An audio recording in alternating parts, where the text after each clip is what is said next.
Another Olympics is coming to a close, but if you have yet to get your fill of backflips, spiked volleyballs, pole vault surprises, dismounts, perfect dives, the backstroke, blade work, uppercuts, horse jumping, backhands, ping pong, triple jumping, hammer throwing, or catching a wave, then I've got a tale to tell. When pulling the plug on the games, sounded like a mercy killing.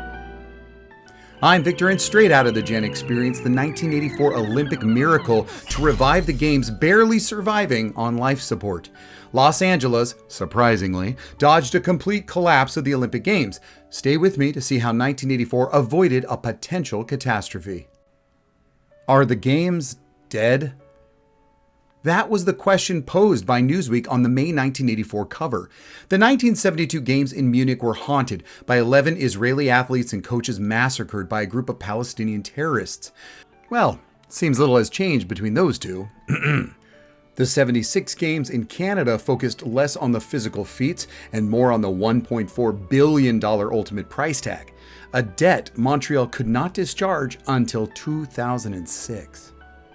And it doesn't stop there. When the 1980 Olympics were in Moscow, when the Cold War was boiling over, a staggering 65 countries, including the US, boycotted the Games. By 1984, the Olympics were quickly moving toward what the World Expositions have become. Yeah, World's Fairs, remember those? With little interest from either the government nor the people, these once great institutions are almost forgotten since Expo 86 in Canada. If changes weren't made, the Olympics were heading down the same path.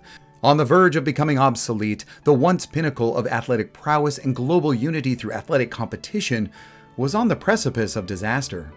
1984 was just awesome.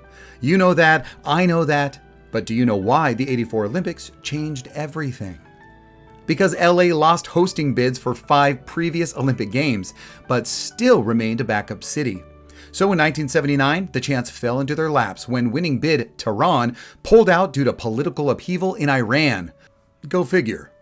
Whether it would be a gift or a curse was unclear, but what was clear was the organizers, led by entrepreneur Peter Uberroth, were going to get it the attention it deserved. Their dedication to the success of these games would either bring this grand tradition back from death's door or sound the death knell on all future games. Bring out your dead! There was a lot of work to do, but how to make the 20th Games of the modern Olympiad memorable and save face while doing it. Not making the same mistakes as previous games was the first order of business. LA was not going to be made a fool of with this opportunity, so concerted efforts were made to not only save money, but to actually earn it, make a profit, which was almost unheard of. One of the first hurdles cleared was to prevent government funding to pay for the Olympics and have it privately funded instead. So they turned to sponsorships. Sponsoring was still relatively new in the early 80s, when advertising on TV and print media was still king. But in addition to traditional methods, the Olympics Committee encouraged and enticed huge corporate sponsorships to pay for the events in various ways, while guaranteeing visibility and profits with their company logos plastered everywhere. The official soft drink, Coca-Cola. The official burger, McDonald's. The official shoewear, Converse. The official car, supplying 500 vehicles, Buick. The official film, Fuji. And the official airlines, United. Not everyone was thrilled with this new approach, not even the Greeks. Let loose the Kraken! The gods of Olympus were angry, and the lighting of the official torch in Greece was delayed due to conflicts, causing a change to the torch relay schedule. On top of sponsorships, reduce, reuse, and recycle was LA's mantra when it came to the facilities. Criticized at first for not building whole new arenas, many stadiums and fields were simply refurbished to fit the needs. Some of them had been used in 1932 when LA last hosted the Olympics. Commercialization was the key to secure the capital needed to not only survive the crumbling Olympic playbook, but to thrive. Sponsors were given the right to use the Olympic logos alongside their own corporate ones, a first time, in effect making all of their marketing, their advertising, and the merchandise official. The torch relay from New York to LA was also an ingenious plan to drum up excitement while adding to the coffers. The AT&T torch relay, as it was called due to the sponsor, was responsible to fill the over 9,000 miles with runners. It was easy to fill spots in more densely populated parts of the country with celebrities, hometown heroes, athletes, and even politicians, although for the life of me, I'm not sure why you would. It was much harder for this mega sponsor to fill in the less populated gap areas throughout the nation. Local athletes and runners were gathered in rural areas and would run a few miles before handing it off and were awarded with plenty of swag. And shockingly, all 3,600 participants got to keep their torch as a memento. Torch runners of note included Gina Hemphill, granddaughter of Olympic superstar Jesse Owens. Chris O'Donoghue, a news reporter who was paralyzed, carried the torch in his wheelchair in Baltimore. And O.J. Simpson. 10 years before, well, you know. How about filling some of those holes with paying customers? $3,000 a kilometer is not a lot to ask someone to pay to be part of history and buy their spot on the Olympic torch relay, and that is exactly what happened. This strategy had a cause, though. This pay-to-play raised nearly $11 million for the YMCA of the USA, the Boys and Girls Clubs of America, and the Special Olympics. McDonald's and 7-Eleven, they were enormous partners in the game. Both built some of the newer facilities used for the various events. The Olympic Velodrome for cycling was largely funded by the 7-Eleven Corporation and the Olympic Swim Stadium by McDonald's. Today, the eye-roll-inducing outcry over the audacity of fast food, mini-marts, or soda brands, not to mention beer and cigarettes, sponsoring such a celebration of physical fitness would be too mind-numbingly loud to ignore. Although the athletes happily drank the supply of Coke and ate the McMeals, even as recent as Michael Phelps' games, today there are far more ambiguous sponsors, and after 40 years as official sponsor of the games, the events, and food at the Village, McDonald's and the Olympics have officially parted ways. So anyone out there who feels this is some major win, go ahead, take your victory lap. At least it wasn't spitting tobacco like Skoal or Copenhagen. No, they only sponsored Winter Olympics from 1980 through 1984. Now, who can ignore an adorable and well-placed mascot for such an occasion? And this one was big. There have been mascots, both official and non-official, since the beginning. Many are cute as a button, and their presence tends to build an emotional connection, as well as visibility of the pageantry and spectacle for youth to be inspired. This was the United States, and although adorable, you can't deny the commanding and bold bald eagle Sam. His charisma and connection with the country was an obvious choice, as well as using a Disney animator, Bob Moore, to design him. Contrary to popular belief, Sam did not appear in a Disneyland attraction, but looks an awful lot like his cousin and star of America Sings in Tomorrowland from 1974 to 1988. The first choice was a bear, but that was quickly ruled out for a bird of prey. The American bald eagle was just the right fit. Imposing, but along with his big red, white, and blue hat and pleasant smile, he was a friendly symbol of the '84 experience. Sam was an official Olympic symbol and was seen on countless products, tie-ins, in-person photo ops, trading pins, and the McDonald's Scratch and Win Olympic contest. But more on that later. Sam, a big and fun symbol of the games, is hard to miss. His popularity sparked the creation of an anime starring him as a detective using the magic of the 5 rings to get him out of all kinds of situations. Classic Japan. Oh, and can we just talk about the album? Yes, the official soundtrack.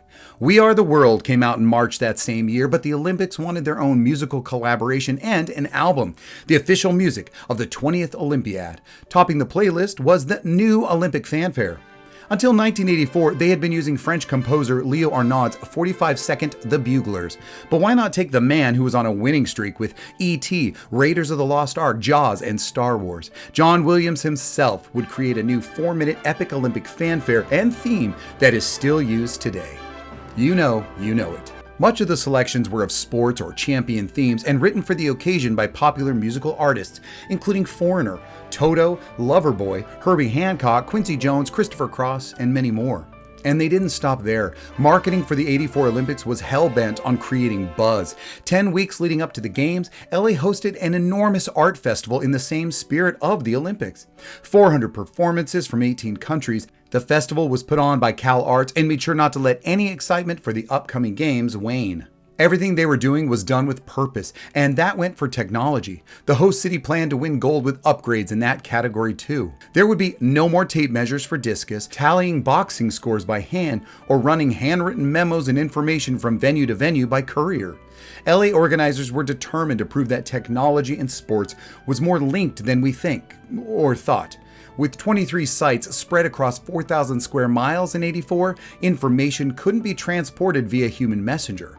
Messenger, for these Olympics, would mean something completely different. These games offered a glimpse into the future of media and communication. When competitors and coaches checked into the village at UCLA, they were handed assorted swag bags. The bag for the U.S. athletes included 54 different articles of attire from Levi. And all competitors were also given a password to an electronic messaging system connecting more than 50,000 members of the Olympic family. Records later would reveal that most people given these passwords never actually activated them, thereby missing their first interaction with email. You've got mail. Personal computers helped tabulate results quickly. Electronic timers clocked swimming and track races. Mass spectrometers and gas chromatographs test athletes for banned substance and drugs. State-of-the-art pagers remind competitors of team meetings and event starting times. And sophisticated radio communication equipment carried by security personnel aided efforts to protect Olympic athletes. It was those same big-name sponsors who paid for their participation, commercialization, and the use of the Olympic logo who helped carry the price this new technology was demanding. Due to concerns over safety of their athletes and what they considered a hostile and fiercely anti-communist environment, Russia, East Berlin, and Cuba boycotted the 1984 Olympics. It looked a lot more like petty retaliation to the over 60 nations who boycotted Moscow in 1980. Then again, there was an incredible Russian doping conspiracy that could have put them on the outs. But you didn't hear that from me. This not-so-subtle revenge tactic allowed hundreds of other athletes, including those from the US, to outshine in medal counts, including gold in events we may not have otherwise had the chance to, like boxing, where Cuba reigned, and in gymnastics, among other events, which was Russia's domain. With the visibility from various new athletes' successes and wins, surprising superstars could shine, and the results were a more positive awareness of the event in general, and the overall popularity for the Games would climb to where it is today. Due to an IOC agreement designating the Republic of China, Taiwan, as Chinese Taipei, the People's Republic of China returned to the Summer Olympics for the first time since Helsinki in 1952. The Olympians, for the first time, would stay together in a co-ed or mixed Olympic village for all athletes, no matter their home country. Prior to the 84 Games in LA, housing might be in various locations separated by gender and sometimes by social political ideology. The breakdown of that system increased camaraderie and unification became more of a central theme from this point on, not to mention the popularity of pin trading. Although exciting to see the arrival of a test pilot, Bill Suter, via jetpack, Etta James and the Army Band were highlights of the opening ceremony, as well as 84 pianists playing Rhapsody in Blue all at once. Los Angeles was pulling out all the stops, and that meant securing the president himself, Ronald Reagan, declaring the Games open. By far the longest Olympic torch relay that had been organized up to that point created the precedent for the Olympic flame to tour all parts of the host country rather than just traveling directly to the ceremony. The relay culminated at the opening ceremony. Rafer Johnson was the final torchbearer who lit the cauldron, becoming the first black athlete in history to do so. This signaled the start of the 20th Olympiad that ran from July 28th to August 12th that year. 221 events in 21 sports commenced in LA and the surrounding Southern California.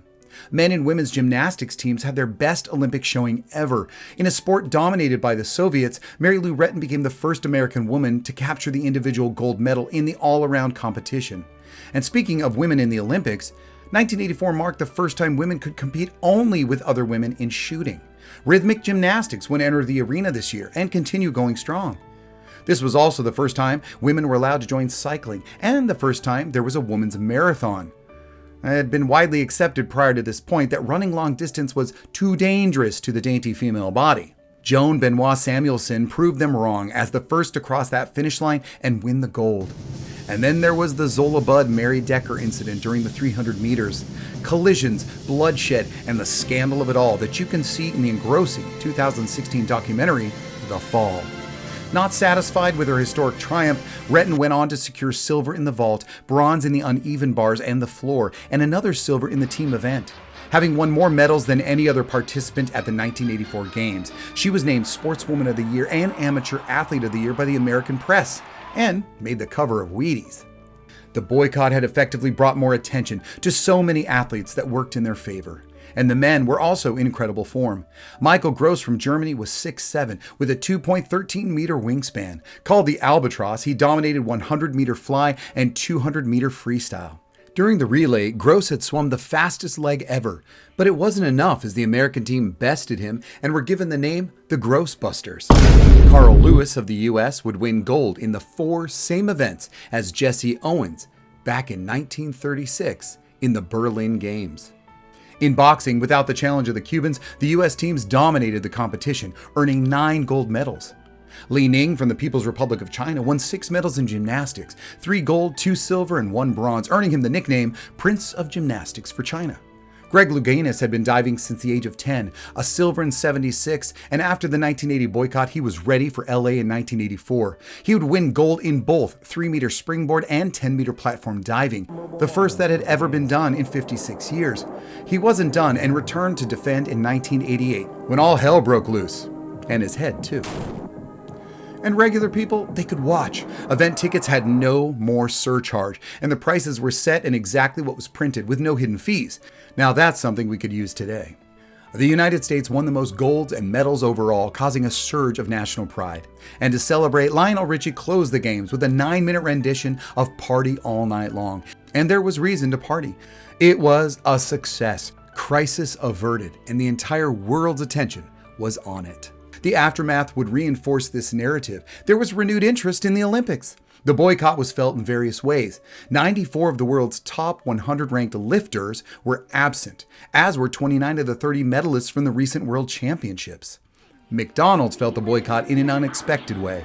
Restaurants had a peel and win game throughout the event, where every time the US won gold, you got a Big Mac, fries for silver, and Coke for bronze. With so many of the nations with expected winners not present, McDonald's was unprepared for how much this stunt would cost them, especially after paying for building the aquatic center. Although many stores reported shortages of food items, the franchise stays quiet about the total loss, only saying it was the most expensive promotion in the franchise's history to date, leading to, of course, a parody on The Simpsons.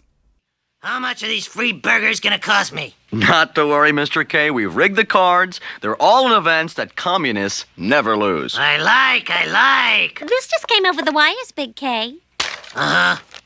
Soviet boycott. U.S. unopposed in most events. How does this affect our giveaway? Let's see. You personally stand to lose $44 million. Coke was a clear winner that summer with their marketing strategy. It was a shame in just barely a year when all their profits took a nosedive with the debut of New Coke.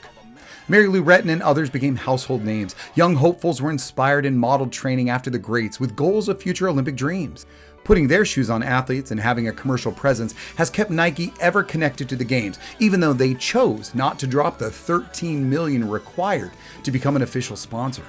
Another who only took the advertising space, successfully making a brand switch from Datsun without a hitch, was Nissan. Fuji had been the official sponsor, but it always worried that Kodak would be able to position their marketing and advertising in a way that would garner them results without being an official sponsor, just like Nike and Nissan. Fujifilm did, however, make a sizable improvement to their markets, but not surpassing Kodak. And just look where they both are today. Previous games had been financial disasters, but LA reversed this trend with total revenue generated by sponsorship of $123 million, exceeding the target of $116. When it was all said and done, they created a surplus of $232.5 million, the most profitable sporting event in history, and selling the complete broadcast rights to ABC for a total of $225 million was the game point. The first privately financed Olympic Games in modern-day history, not one penny was received in donation. Commercialization of the games turned from, "How could you?" to, "How can I do that?"